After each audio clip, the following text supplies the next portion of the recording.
Salut à tous, c'est Alexandra de la boutique d'astronomie et Nastros à Strasbourg. J'espère que vous allez bien et j'espère que vos observations se passent bien.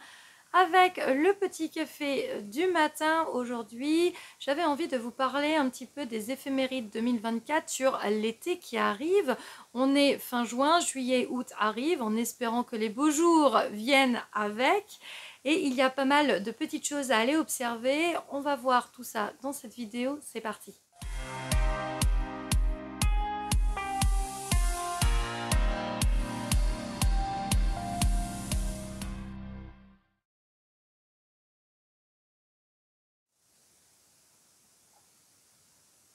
Le petit café, ça fait toujours du bien.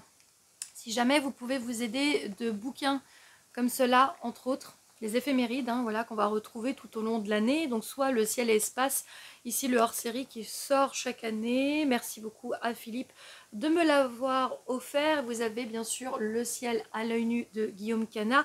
J'en ai déjà souvent parlé dans mes vidéos, c'est un peu des références. Mais j'avoue que c'est super pratique parce que vous allez chercher le mois en référence et vous avez déjà des petites infos comme ça.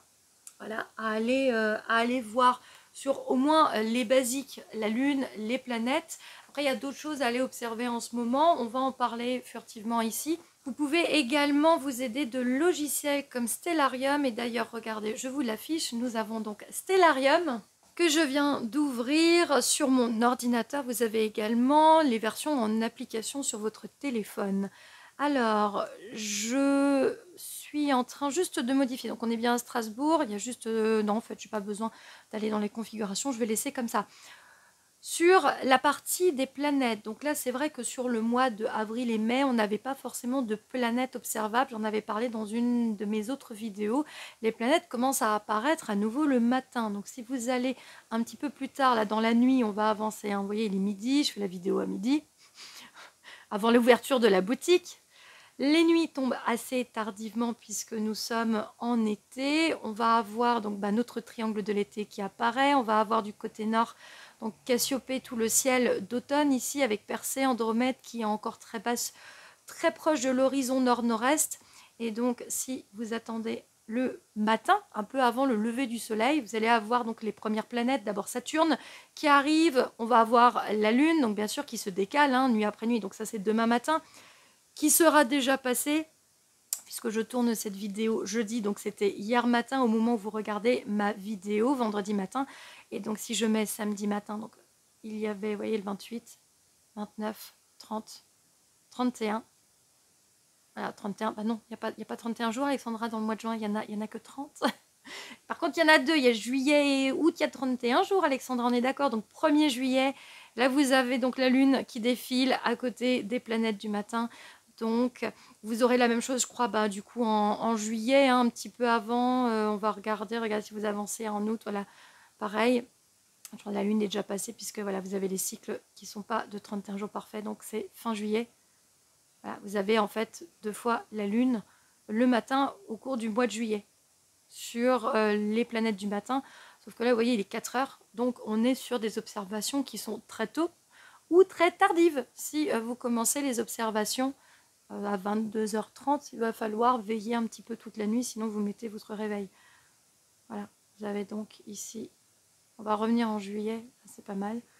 Donc Saturne, Mars, Uranus et Jupiter qui sont observables en ce matin. Je vous rajoute ici une très belle photo de Monsieur Auger. C'est quelqu'un que je suis sur les réseaux sociaux.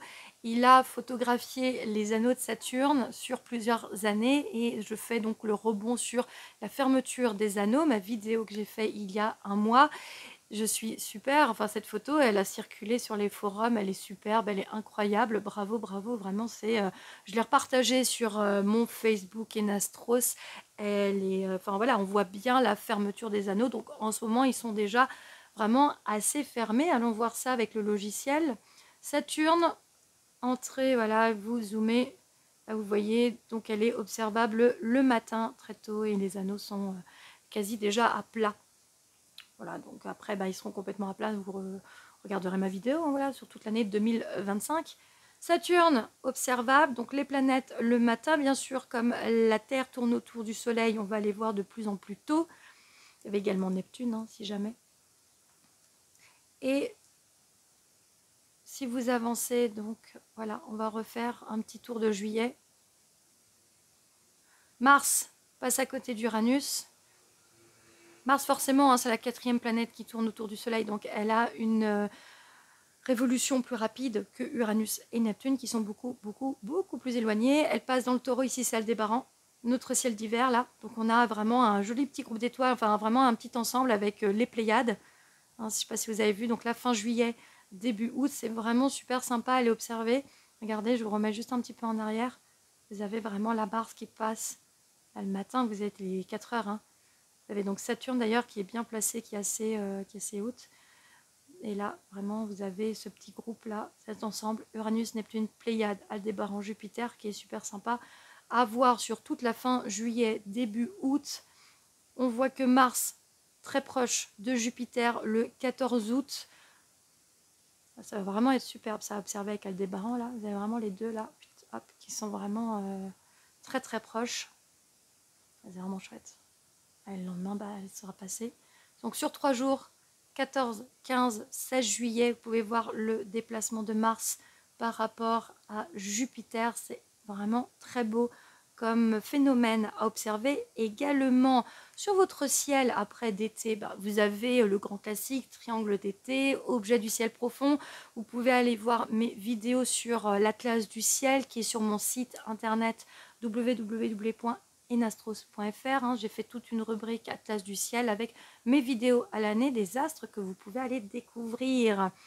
Ça, c'est un peu voilà les planètes le matin, la lune qui passe par là. Donc, si on avait la lune qui passe dans les planètes du matin, début juillet et fin juillet, elle repassera fin août. Donc, on continue en avance. Et là, je pense qu'on a la lune voilà, qui arrive. Donc, vous avez ici, alors j'en reparlerai juste là dans 3 minutes, je reparle de cette nuit-là qu'il faudra absolument guetter. On espère vraiment qu'il fasse beau. Et vous avez donc, juste après, donc fin août, la lune qui continue son petit bout de chemin. D'ailleurs, très proche des Pléiades. On va aller voir ce que ça donne. Uranus, Jupiter, et là, du coup, elle est proche de Mars. Toujours notre ciel d'hiver qui arrive très tôt le matin. Je reviens donc sur la nuit du 20 au 21 août. Là, ça va être exceptionnel. On se cale là le 20. Alors, elle est encore bien loin. Vous voyez, donc on va aller regarder ce que ça donne sur une journée complète. À un moment donné, vous avez tous les mouvements à prendre en considération. Vous allez avoir la Terre qui tourne, hein, donc il est 4 heures du matin, 5 heures, 6 heures. Vous avez la Lune et Jupiter qui vont aller se coucher au sud-ouest. Il va falloir attendre que la Terre tourne bien sûr sur elle-même pour aller attendre le lever de la Lune et de Saturne. Qu'est-ce qui va se passer au moment où elles seront sous l'horizon et donc pas visibles? Regardez si je vous mets du coup là, je vous mets en référence Saturne, qui fait jour, hein, c'est normal. Donc il est 6h, 7h, 8h, donc là c'est normal, il fait jour. Mais vous avez quand même du coup là ce qui est en rouge, vous allez me dire c'est bizarre, bah oui parce que je vais dans l'atmosphère si vous voulez, pour que vous puissiez voir. Donc Saturne sous l'horizon avec la Lune. Donc celle qui est sélectionnée, vous la voyez, elle est ici en cible, la Lune est là, on la voit bien. Donc là c'est sous l'horizon, donc ça on ne le voit pas. Vous aurez toute la journée, hein, il va être midi, hein, voilà, vous voyez, il est midi, bientôt là, ici, 58, 59, voilà, il est midi, et vous avez forcément la Lune qui tourne autour de la Terre, et qui va progressivement, donc là on a un lever de Lune très bas sur l'horizon, 21h, et on y est, il est 22h, la nuit est déjà arrivée, vous avez Saturne et la Lune qui se sont rapprochés, enfin la Lune en fait vue de la Terre, on est toujours en référentiel Terre. Donc vous avez la Lune et Saturne qui sont très proches l'une de l'autre par rapport à la nuit d'avant. Et voyons voir ce qui se passe au cours de la nuit. Donc on a une petite lune rousse, assez sympa. Voyons voir donc 23h, minuit, 1h du matin, 2h du matin et 3h du matin, 4h. 5 heures, où on va se rapprocher juste un peu avant le lever du soleil. Ouais, c'est sympa ça. Hein. Ça, c'est dans les 2 magazines hein, que je vous ai montré avant. On est déjà trop loin. J'ai vu que c'était 5h30 pour Strasbourg. Regardez, ça va être beau. Oh là là là là là là, on se rapproche encore un peu. Oh, c'est trop cool, je suis trop fan.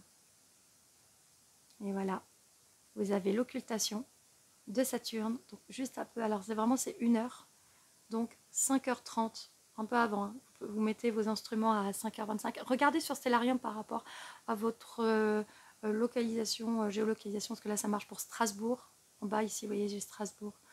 Et donc, hop, Saturne passe derrière la Lune. Donc c'est l'occultation de Saturne par la Lune la nuit du 20 au 21 août.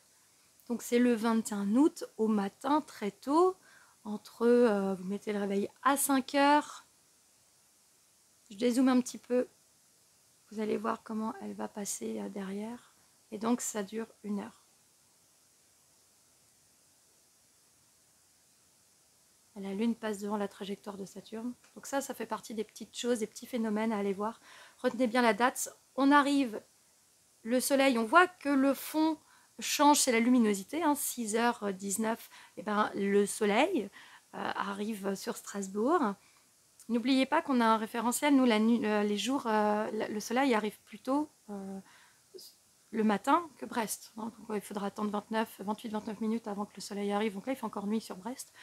Sur la Bretagne, mais nous, on a déjà le soleil qui arrive à 6h30 et on a la sortie de Saturne. Donc là, en fait, il faut savoir que la pleine lune, c'est 2 jours avant. Et ici, donc, on se dit, on ne voit pas Saturne. Ben non, en fait, on ne la voit pas encore. Vous voyez, ça, c'est la face cachée de la lune. Ça, c'est la face qui est éclairée. Ça, c'est la face cachée. Donc là, ici, Saturne, elle n'est pas encore sortie de derrière, en fait, la Lune, hein, en fait, est encore devant Saturne. Et donc, il va vraiment falloir attendre. Voilà, ici, 6h30. Vous avez vu, à 1 minute près? C'est rapide, hein, vraiment. Enfin, ça, c'est vraiment incroyable. Vous pouvez le filmer, c'est juste génial. Donc, 6h30, il y a Saturne qui réapparaît derrière la Lune. Voilà, donc ça, c'est des petits phénomènes à noter dans les agendas. Voilà. Ça, on s'impatiente parce que c'est vraiment très beau à voir. Et, voilà. Et puis la Lune va continuer sa course, hein, parce que la Lune tourne autour de la Terre, c'est ce qui fait. Et puis là, il fait jour, hein, il est 7h. Voilà, le soleil se lève. Donc ce sera potentiellement observable avec un télescope, mais par contre, ce sera très clair, hein, sur un ciel bleu. On a déjà vu des photos de Saturne sortir sur les réseaux sociaux, hein, voilà, en pleine journée. Pour la photo, ça va être un peu particulier parce que si vous prenez une photo, soit vous avez donc la vitesse lunaire, vous restez sur la Lune et vous voyez Saturne. Je crois qu'idéalement, il faut prendre Saturne en photo et vraiment avoir le déplacement de la Lune devant. Vous allez avoir tous les mouvements. La Lune qui tourne autour de la Terre, mais aussi la Terre qui tourne autour du Soleil. Donc il y aura tout ça à prendre en considération. Monture motorisée idéalement, équatoriale, bien sûr, hein, grande fan d'équatoriale. Et surtout, si vous voulez prendre une photo, il va y avoir une petite contrainte, parce que la Lune est beaucoup plus proche que Saturne. Donc si vous faites votre mise au point sur la Lune, vous aurez Saturne flou. Si vous faites votre mise au point sur Saturne, vous aurez la Lune floue. Moi, je préfère le deuxième exemple, prendre Saturne. Du coup, je pense que je vais essayer de faire ça. Saturne en net pour avoir la Lune floue, mais idéalement, essayez de faire 2 photos différentes avec d'un côté la Lune qui est nette, de l'autre côté Saturne qui est nette, pour faire après un montage photo. Hein, vous faites une superposition des photos avec le logiciel photo que vous utilisez et potentiellement on aura je pense que c'est comme ça qu'ils font pour les clichés, parce qu'il y a vraiment cette petite particularité à prendre en considération. Il y a également une comète qui est observable en ce moment. Je vous mets ici l'article du blog Selmania par Jean-Baptiste Feldman. Merci beaucoup Jean-Baptiste pour cette information. La comète 13P Olbers, voilà, revient nous rendre visite. C'est en ce moment, donc l'article est sorti le 26 juin sur son blog et c'est super intéressant. Voilà, ce n'est pas la plus belle visiteuse du moment, comme il écrit, donc 13P Olbers, qui va déroger à la règle, cette comète découverte en 1815 par l'astronome allemand Heinrich Olbers, une cousine en fait de la comète de Halley. Elle repasse nous voir tous les 75 ans, elle est retrouvée en août 2023 et elle serait observable actuellement au-dessus de l'horizon nord-ouest en début de nuit La comète donc a une magnitude de environ 7, si jamais, hein, la vidéo sur la magnitude apparente. Son observation nécessite un télescope, mais ça peut être super sympa à aller voir si la météo le permet en ce moment. Je vous laisse le lien de l'article en descriptif, pareil, je vous mets tout en descriptif, les magazines, le logiciel Stellarium si vous avez envie de l'utiliser comme moi, comme outil d'aide pour les observations, pour savoir à quelle heure, où et comment observer par rapport à votre géolocalisation. C'est super pratique, c'est vraiment en fait des petites choses. Moi c'est ce que je fais à chaque fois avant. Alors soit j'arrive sur une soirée d'observation et je découvre en temps réel, mais généralement sur ce genre de choses, généralement en été, je prépare toujours un peu mes soirées d'observation en amont pour voir un peu les horaires précises, surtout pour l'occultation de Saturne avec la Lune, c'est très précis. Vous avez vu que c'est vraiment, ça se joue à 1 minute. Hein, vous la loupez les 7 minutes, c'est mort. Donc vraiment bien préparer vos horaires d'observation, vos créneaux d'observation et vraiment à quel endroit vous devez observer, dans quelle constellation. Si vous débutez l'astronomie, prenez le temps encore un petit peu de voir. Des occultations, il y en aura encore, hein, voilà, c'est pas un problème. Donc vraiment favoriser déjà l'entraînement du ciel, prenez le temps, ça reste une passion, ça reste du plaisir. Donc si vous n'y arrivez pas encore, c'est pas très grave. L'essentiel c'est que vous puissiez tranquillement, voilà, profiter d'un ciel étoilé. Je vous remercie d'avoir regardé ma vidéo. Si vous avez d'autres informations d'observation à voir en ce moment là cet été, pour l'été 2024, n'hésitez pas à mettre en commentaire les informations. Je vous souhaite de faire de très belles observations. N'hésitez pas à vous abonner à ma chaîne et n'hésitez pas également à me suivre sur les réseaux sociaux. Il y a le Facebook Enastros et l'Instagram enastros.fr. À bientôt, prenez soin de vous.